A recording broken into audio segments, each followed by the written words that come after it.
Just to do a little recap,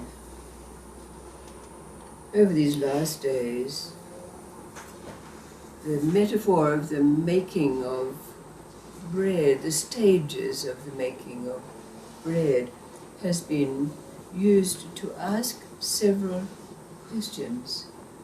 The first question that is asked is, what is the sugar that we have in us that acts as a catalyzer, like it does with the flour, the yeast, and the water, to make dough?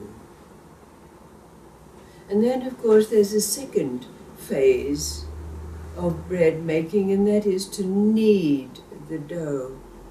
But as was said, we need no stories to define this for us, because all of us have been beaten down and kneaded thoroughly on our knees, so we know this phase of bread making very well. But the third phase is, of course, the baking of the bread. And of course that dough we can define as being our wisdom, the experiences of life that are mixed together to become wisdom. But then the baking of the dough. So the question has been asked, what is this fire that we have that bakes the dough into bread that can nurture and nourish ourselves, as well as having the potential to feed all of life? Now, just as a little aside, perhaps many of us, like myself, have had aches and pains and had need to go to the chemist to get plasters or liniment. And no doubt you've learned, like I have, that you can get hot, cold plasters and hot plasters, or cold, hot liniment, or hot liniment. And like on the news just over these last days, this volcano in Bali is blowing out cold lava. Now, how can we have cold lava? Because we know lava is magma and is hot. So that brings us to our story. And firstly, to define that the Sufis, to the experience of reading many Sufi stories, is that they burn with a cold heat. It's like the merchant who, the grocer, who has a secret school, a tikir, at the back of his shop. Or the butcher who's a Nashbandi and teaches the way of whirling. So we could say that the Sufis, who predate Islam and Christianity, burn with a cold heat. So let's see what this Sufi story does for us in relationship to our endeavor to discover what it is that this fire that we have is for us. And it's the story of a seeker after knowledge. And he learned that the Sufis had this knowledge. In fact, translated, it could be that they have this fire. So he set out to seek a Sufi teacher. And he traveled far and wide and had many experiences. But then he finally found a Sufi sheikh, one of those secret Sufi sheikhs. So he was found with great difficulty. But when he was before the Sufi sheikh and asked, please, could you show me the way of knowledge, the fire? And the Sufi said, yes, but first of all, you have to provide something for me. He said, I need a small carpet with which I can go on with our teachings. So the seeker went off to find a carpet maker to obtain a small carpet. But when he came to the carpet maker said, yes, I make carpets, but how can I make carpets without thread? If you want a carpet, you have to bring me some thread. So the seeker went off to find someone who could provide thread. So he found a woman that spun thread, and he told her the story. He said, well, I went to the carpet maker for a piece of carpet because I need the carpet to give to the Sufi who would teach me knowledge and fire. And the woman said, look, I'm not interested in what you want. She said, but if you want me to give you thread, you've got to provide me with the means to make the thread. I need some goat hair. So Seeker went off to find a goat herder who would give him some goat hair that he could give to the lady to spin the thread and give to him. So the goat keeper said, after the Seeker told him the story, he said, look, I'm really not interested in this and this and this and this, he said, but you know, I have a problem and I can't give it because I need a goat. And so the seeker went off to find someone where he could buy a goat. So he finally found the goat herder and told his story, and the goat herder, like all the others, said, you know, don't tell me, I've got my own problems, I need a fence for my goats, I can't keep them in, but if you can provide me with a fence, then I'll give you the goat.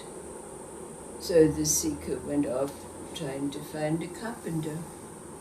So he found a carpenter, and the carpenter said, yes, after listening to his story, said, yes, I hear your story, but I'm really not interested in goats and threads and carpets and Sufis because I'm so lonely. I need a wife. I desire a wife, and no woman will marry me. So the seeker went off because he heard about a woman that was a bit of a matchmaker, and so he went to the woman and he told his story.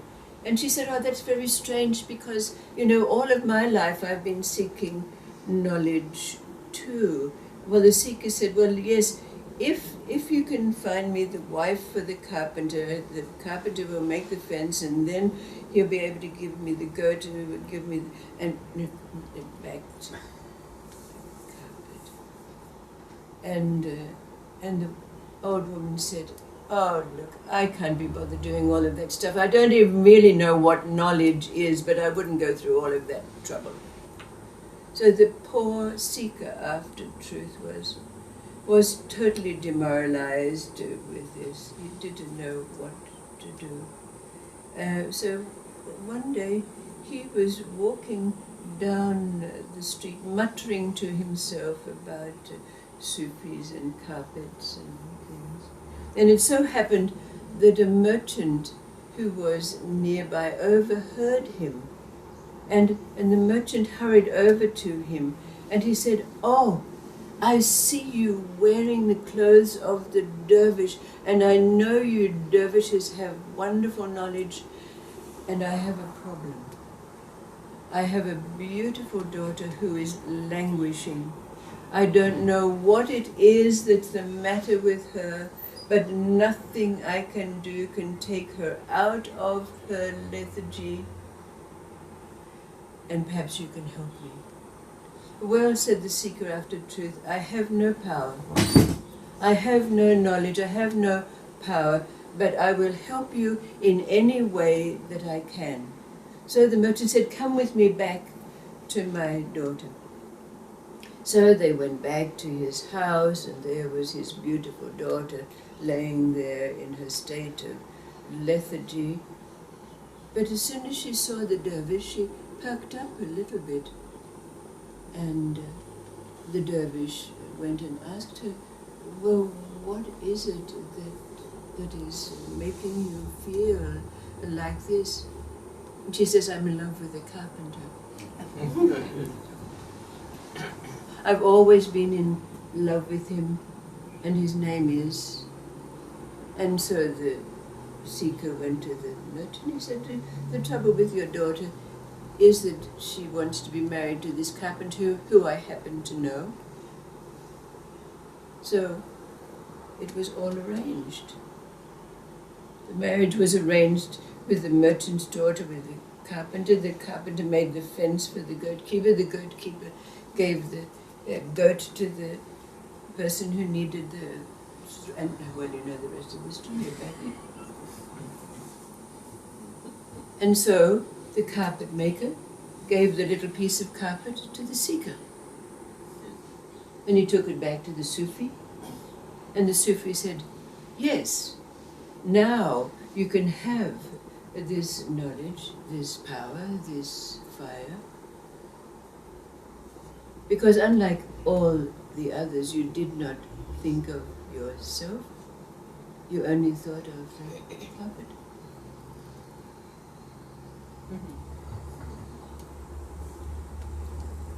What does this story mean for us?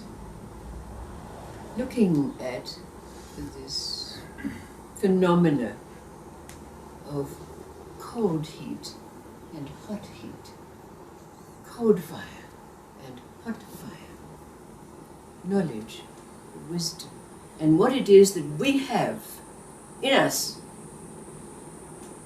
bakes the bread that not only can nourish ourselves, but potentially feed all of life.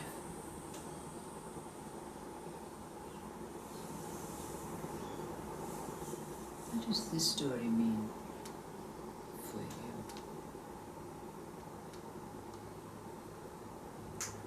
Relating to our fire. Well, it seems in the last story with the carpet, at the end he said, you only thought the carpet. And so he was able to maintain concentration on that and try and get that done. And because he maintained concentration on that, he was able to build the energy around that so it could actually be sorted out and solved. And there was an energy, and when the energy starts to work, it heats up. Yeah. So we could ask ourselves the question, what does the carpet mean? But that would lead us, no doubt, into some philosophical kind of discussion, isn't it? Really. Because the question comes back to this fire. This fire we have in us that we know can produce the words, the action that's needed in any particular situation. It's a fire, isn't it? Isn't that fire still in your belly?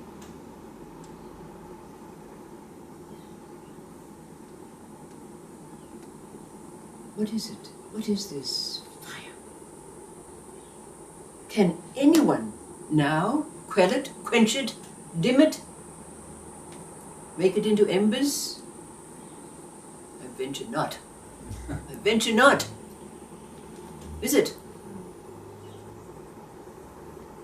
We're the only one who can quench it. And we know that that's past now. We burned up that karma when it was... Okay, I'm not telling you. Out with it, out with it. Essence? Pardon? Essence? Yes, yes. We know there's a fire that burned us up. Our drive, our quest to know. Wasn't it? Wasn't it a live flame? Wasn't it alive out there? Where is it? What is it? Who am I? Now what is it? It exhausted us in the end. Yes, burned out Yeah. in that sense, but the fire is still burning. Still there. What is it? Just the self. Yes, Yeah. that can never be quenched, never put out. Thank you, thank you.